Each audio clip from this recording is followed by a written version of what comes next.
Paz seja convosco. Meus queridos, eu gostaria de meditar com você numa palavra no dia de hoje, que se encontra em Lucas, capítulo 7, versículo de 18, queridos, até 23, que diz o seguinte: Todas essas coisas foram relatadas a João pelos seus discípulos, e João, chamando 2 deles, enviou-os ao Senhor para perguntar: Você é aquele que estava para vir, ou devemos esperar outro? Quando os homens chegaram a Jesus, disseram: João Batista nos enviou para perguntar: O Senhor é aquele que estava para vir, ou devemos esperar outro? Naquela mesma hora, Jesus curou muitas pessoas de doenças, de sofrimentos e de espíritos malignos, e deu vista a muitos cegos. Então Jesus lhes respondeu: Voltem e anunciem a João o que vocês viram e ouviram. Os cegos veem, os coxos andam, os leprosos são purificados, os surdos ouvem, os mortos são ressuscitados, e aos pobres está sendo pregado o Evangelho. E bem-aventurado é aquele que não achar em mim motivo de tropeço. Louvado seja Deus. Vamos tentar entender um pouco essa mensagem, queridos. João Batista, ele era primo de Jesus. Ele nasceu alguns meses antes de Jesus, cerca de uns 6 meses antes de Jesus, e ele foi enviado por Deus, veio ao mundo, através de um milagre na vida de Zacarias e Isabel, seus pais. Haja vista que os dois eram de idade avançada e a sua mãe, além de ser de idade avançada, era estéril, mas ainda assim Deus enviou o anjo Gabriel, e o anjo Gabriel, queridos, falou para Zacarias que a sua esposa haveria de engravidar. Então Isabel engravidou de João Batista. João Batista foi escolhido por Deus para ser aquele que haveria de abrir o caminho, preparar o caminho para que Jesus pudesse passar logo depois. E agora João Batista, que ele já está adulto, está às margens do Rio Jordão, pregando o Evangelho, anunciando o arrependimento para as pessoas, que as pessoas precisavam se arrepender dos seus pecados, porque estava vindo o reino dos céus. A Bíblia diz que ele, queridos, poderia até ter vivido na cidade com o seu pai era sacerdote, ele poderia dar prosseguimento a esse ministério, de se tornar sacerdote também. Um sacerdote naquela época era uma pessoa bem vista, era uma pessoa respeitada, muito diferente dos dias de hoje, em que muitas pessoas às vezes talvez já não respeitam mais pastores devido a tantos erros que pastores cometeram, que padres cometeram. Pessoas talvez não respeitem essas autoridades eclesiásticas, mas enfim, naquela época havia respeito, e ser sacerdote, queridos, financeiramente era ter um futuro garantido, podemos dizer assim. E agora João Batista abre mão de tudo isso para estar no deserto. No deserto ele comia mel, ele comia, insetos, ele se vestia com pelos de animais, amarrava a sua roupa, feita pelos animais com tiras de couro, enfim. Mas ele estava no deserto cumprindo a vontade de Deus e pregando o arrependimento e a vinda do reino dos céus. As pessoas desciam até o Rio Jordão, iam, e aqueles que se diziam arrependidos, que estavam arrependidos, eram batizados por João nas águas. E nesse momento chega Jesus Cristo, e quando Jesus vai até ele, João o reconhece, e João diz para Jesus: Tu vens até mim para mim te batizar, na verdade eu deveria até você. E Jesus falou: Não, João, deixa cumprir a justiça, deixa que se cumpra a justiça. E Jesus, com 30 anos de idade, ele é batizado por João Batista no Rio Jordão. No instante em que Jesus sai da água, o Espírito Santo desce sobre Jesus na forma corpórea de uma pomba. E todos que estavam ali ouvem a voz de Deus dizendo: Este é meu Filho amado, em quem me alegro, em quem me comprazo. João estava lá. João viu a pomba descer sobre Jesus, o Espírito Santo descer na forma de pomba sobre Jesus. João também ouviu a voz de Deus, falando a respeito de Jesus. Mas agora João, depois de algum tempo, está no cárcere.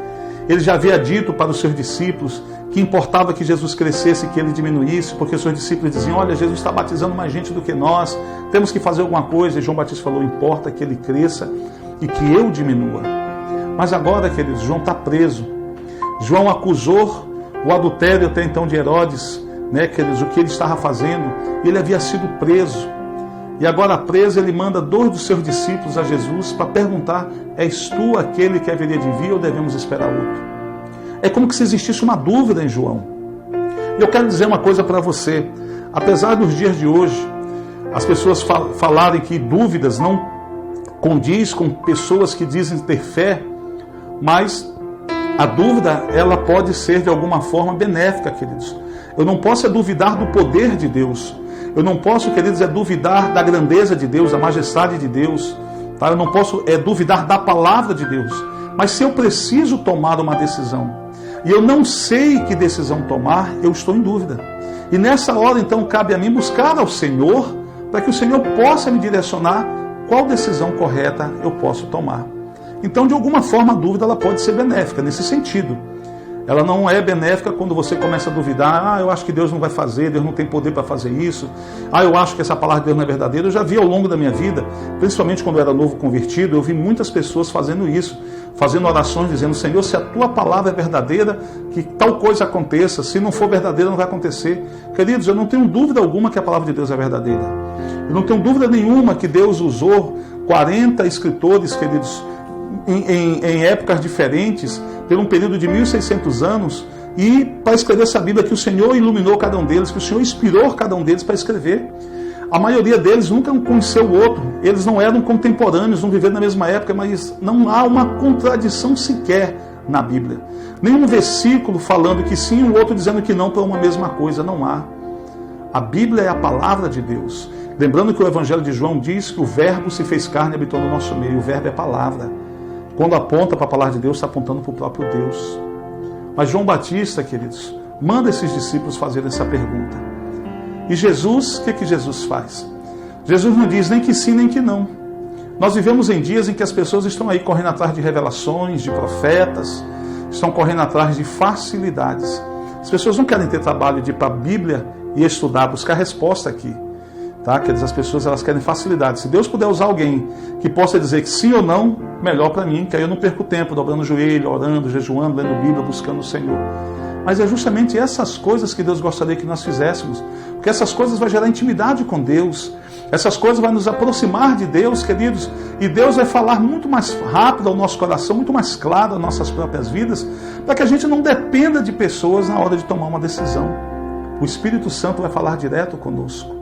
Não que seja errado você consultar o seu pastor, muito pelo contrário, eu aconselho você no momento de incerteza, de indecisão, de dúvida, consulte o seu pastor, ele tem experiência na palavra de Deus, a sua pastora, ele vai te ajudar com certeza, vai te dar um direcionamento à luz da palavra de Deus, mas isso não isenta a nossa responsabilidade de buscar no Senhor.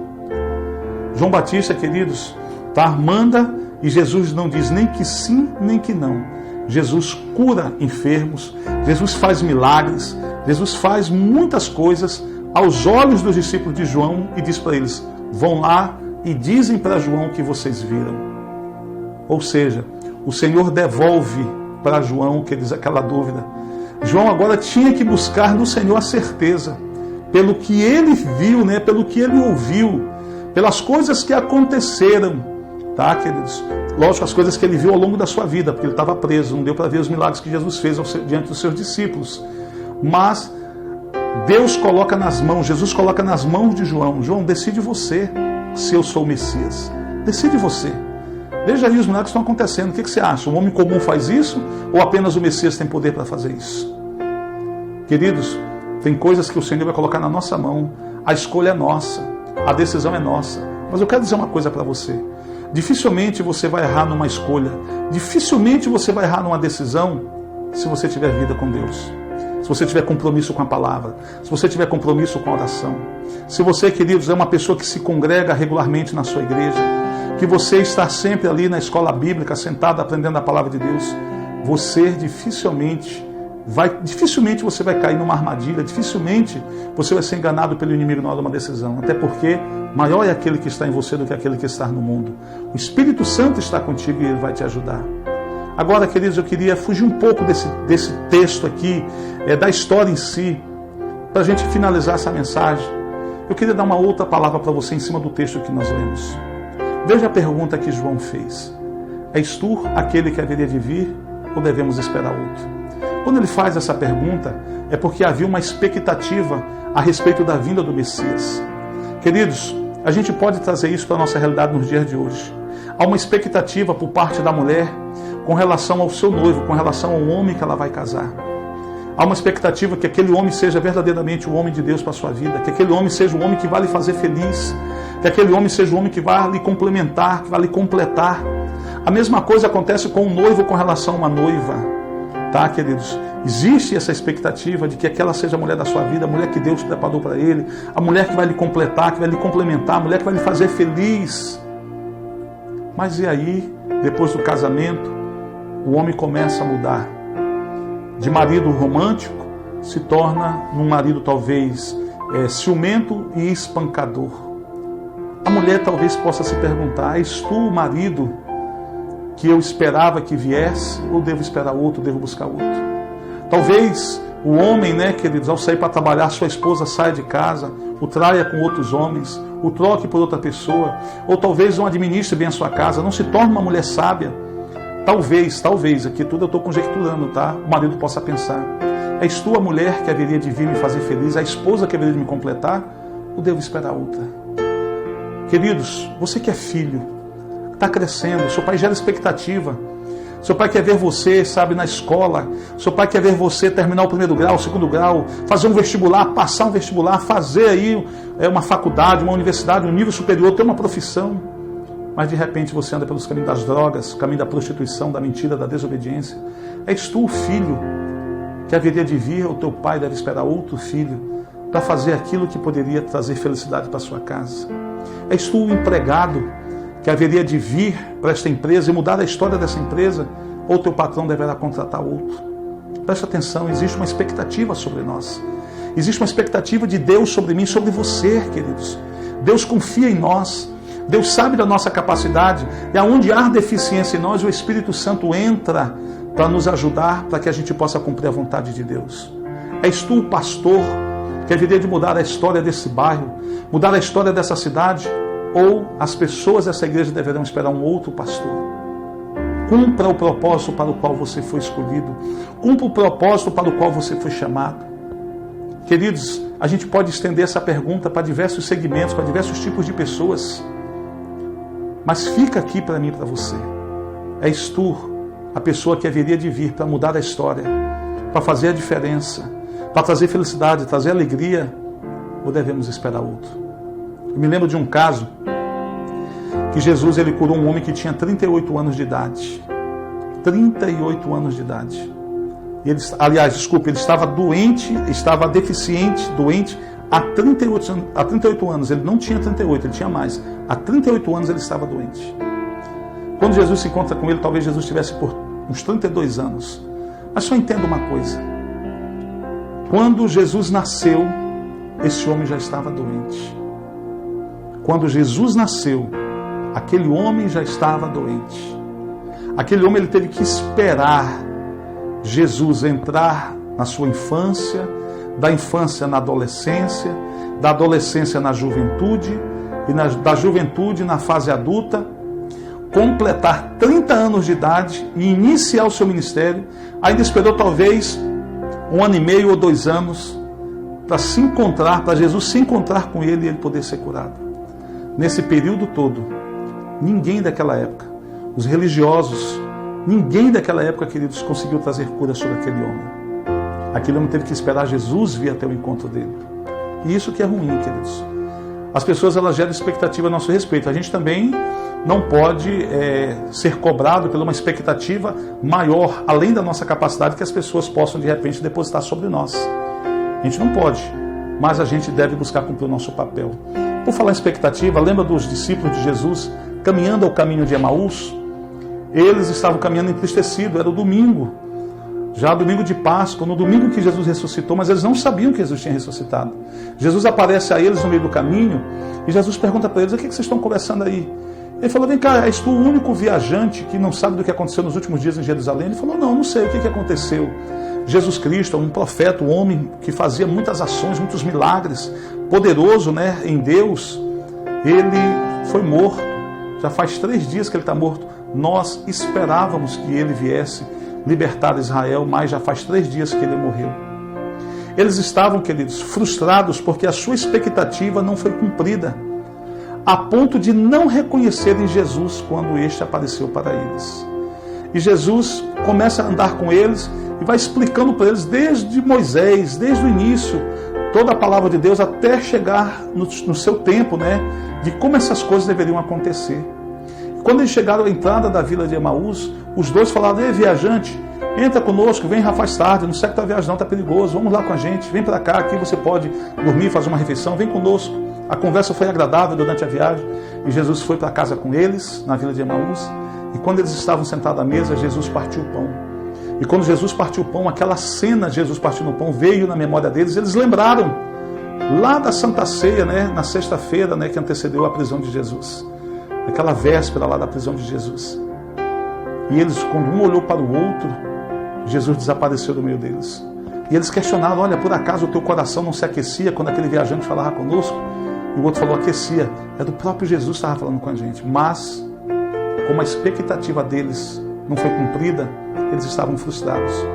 Você também não pode gerar expectativas a respeito de pessoas, de coisas que estão além da sua capacidade. Vamos gerar expectativa em cima daquilo que as pessoas realmente podem realizar, o que elas podem fazer. E eu creio que Deus pode fazer muita coisa através da sua vida. Você é canal de bênção. Você é canal, queridos, de Deus para abençoar outras vidas. Que o Senhor te abençoe, que o Senhor te guarde. Ele não errou na tua criação. Ele te escolheu desde o ventre da sua mãe. E Ele te trouxe a esse mundo com um propósito. Deus tem uma expectativa sobre você. Agora sim, a expectativa de Deus, essa você pode cumprir. Depende apenas de você, se estiver disposto a abrir mão da sua vontade para cumprir a vontade de Deus.